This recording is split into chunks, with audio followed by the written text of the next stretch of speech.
Hello, everyone. I hope you are all good. So, I'm starting to finish the sketching of this fish, and we want to paint it with a lot of beautiful colors. So, the first I will just did a simply sketch. So, I'm fixing the lines and make sure that everything is fine. And so, the next step, I'll use an eraser to make the black lines of a pencil brighter, because when I color it, you cannot see the pencil lines.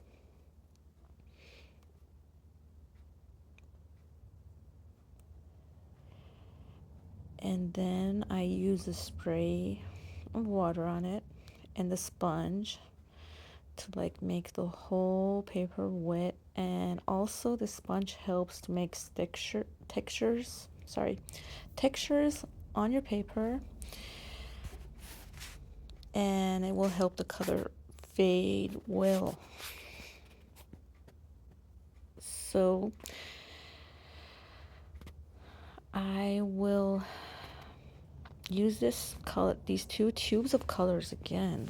I mean, I had them on my palette, but I needed to add these two because I'm using these two colors most, and I want them have more vibrant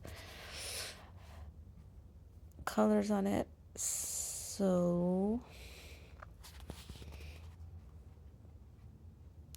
yeah, I just have to make careful that it does not came out of the lines.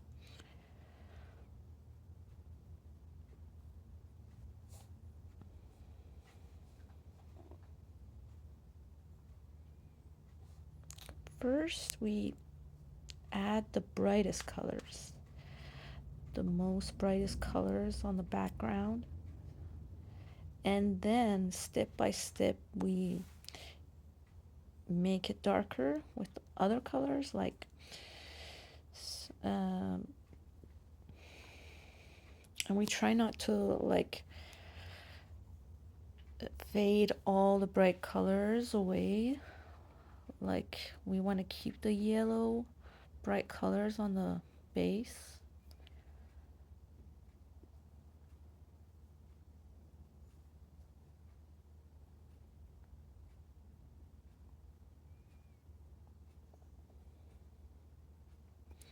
Yeah, and now my paper is wet. It's all wet. So we have to keep eye on it, that when it starts to get dry, we will spray more water on it and make it humid again. Yeah, that's very important for make a good watercolor painting. So now I will start to paint the background. Yeah, I'm starting to make dark edges around the fish. So I want to try to make it look like it's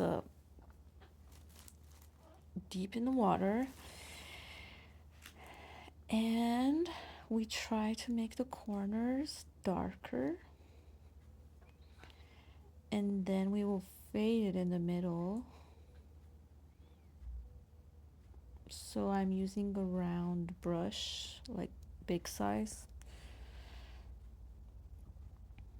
It's better to use bigger round size brushes for watercolor paintings, because using small brushes are not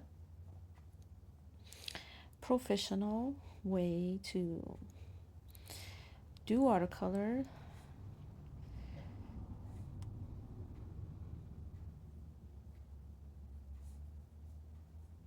Yeah, and I'm starting to fading all the darkness around the fish. So what I'm doing, I'm trying to uh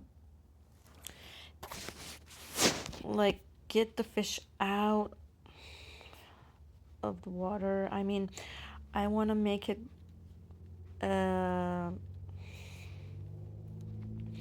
make it show. I want to show like all the shadows of the water under the fish, and I want to pull it out of the background. That's what I'm trying to do. So these are the reflections of water. We have to try doing this part very quickly before the paper dries. And I'm trying on that.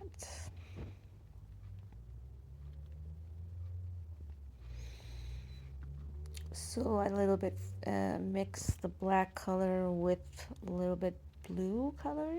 You can see the blue color in the brush.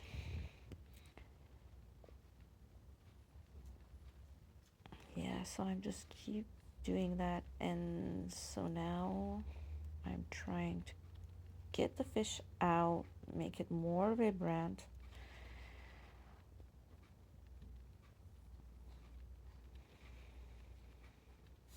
And I use the spray.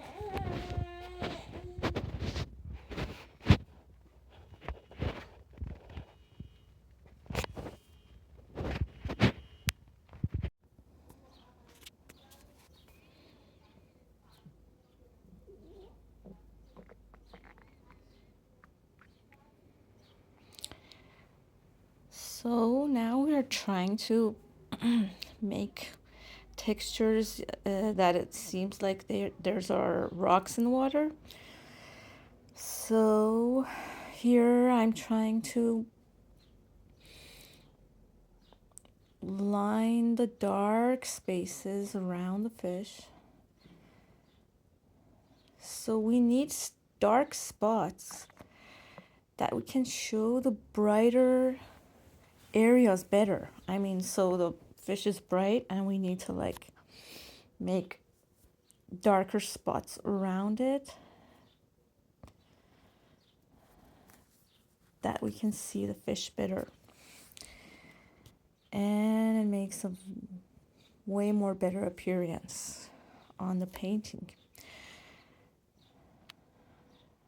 So I just use a round brush and I just tip the brush and make dark spots, and then I fade them with the spray water and also by different kind of touches like this.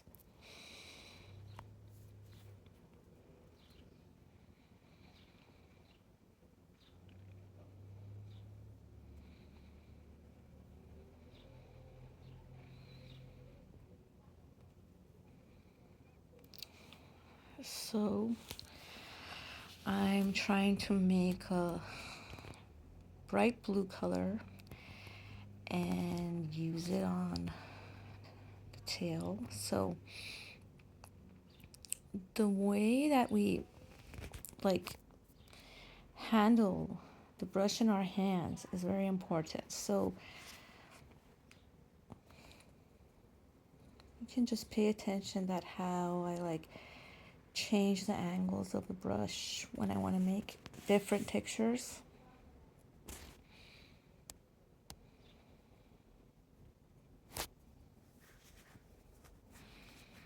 So now the paper is still wet, so we are able to put like spots and make them fade because the paper is wet. And so I'm trying to make more dark spots step by step.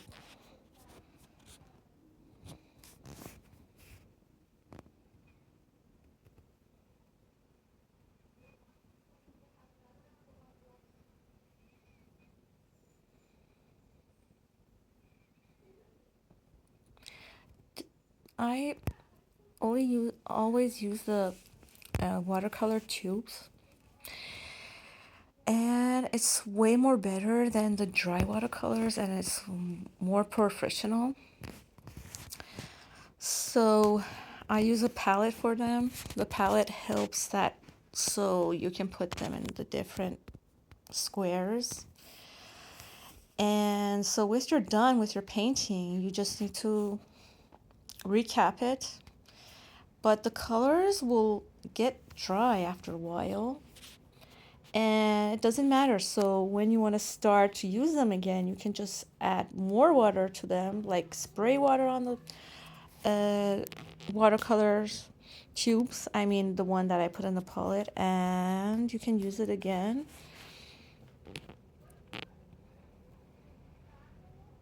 Okay, now we will start to do the dark lines around the mouth. So I'm using the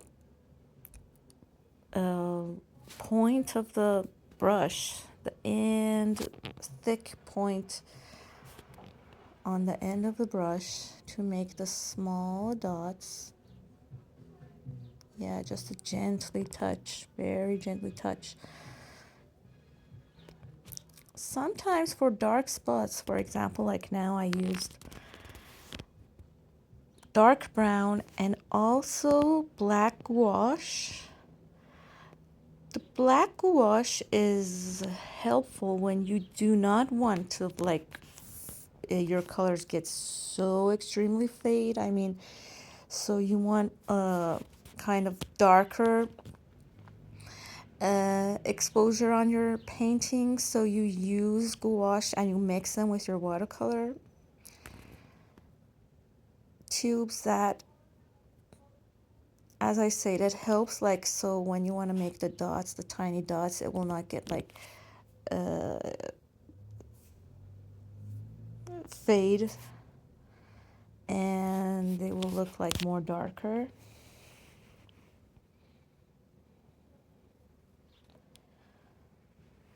Now I mixed white gouache with the blue watercolor paint.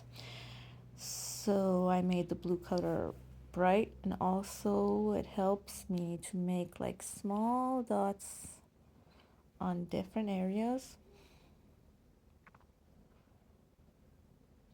So sometimes you can use like your finger, your nails to like make lines, on like the different areas you like see, like this.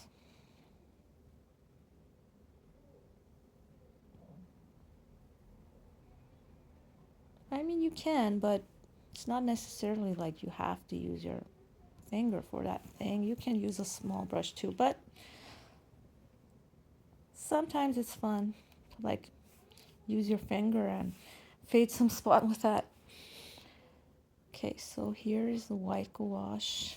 I use white gouache again to make bright spots on the background, and I'm trying to like make some rocks, faded rocks in the background.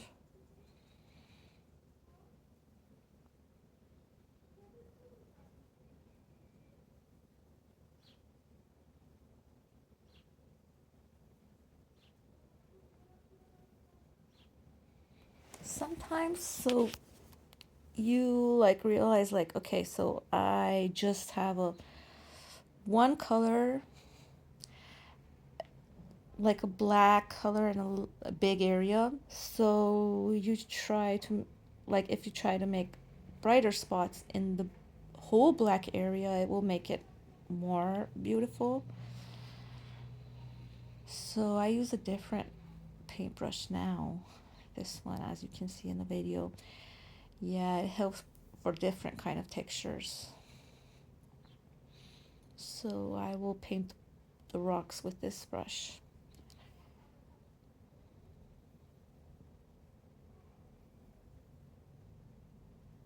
The round brush again.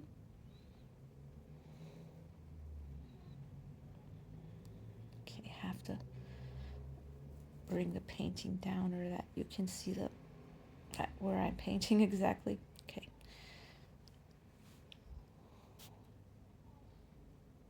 So I use the spray again. See how the spray helps get faded.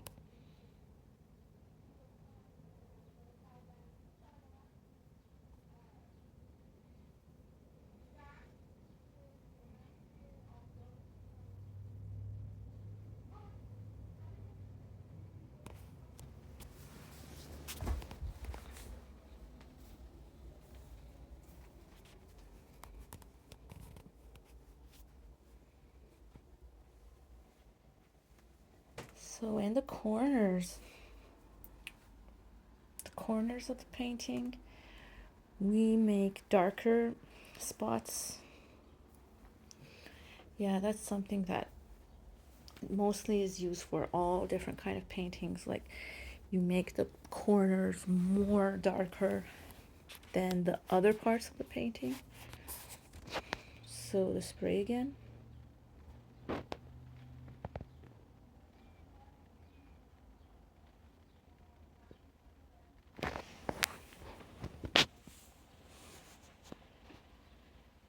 So I want to make the reflex on the water.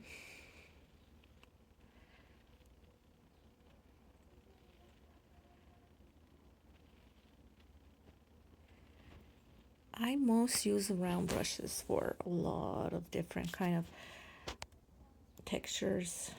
And the brushes I use, this is very important. So it has to be natural on the brush. It's a natural squirrel hair. And the natural brushes are way more better than the like artificial hair ones.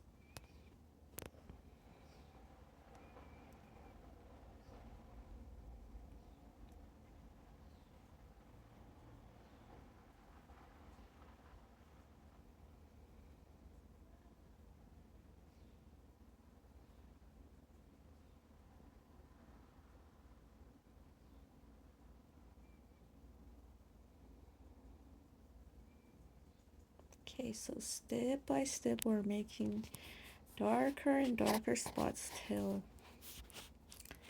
we get close to the finish of the painting. So as you can see, the paper is still wet, and when it gets dry, we use the spray bottle and spray on the paper again.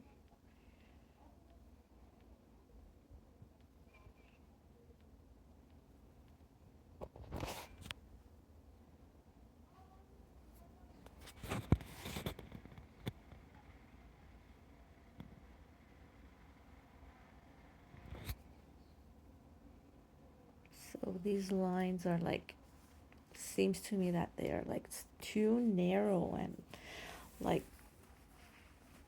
I want them to be more faded. So I will use the spray water bottle now again,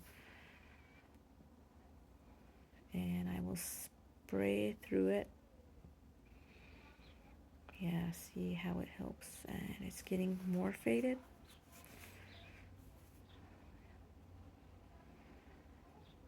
So it's very important to keep the white background of the see the black lines that I made reflection on the water. So it's very important to keep the white background, the white background.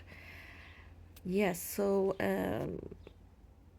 we can see the reflection way more better, and it looks like real water. Yeah, and I'm changing my brush. I change it again for the tiny little spots. Yeah, this brush is better for that.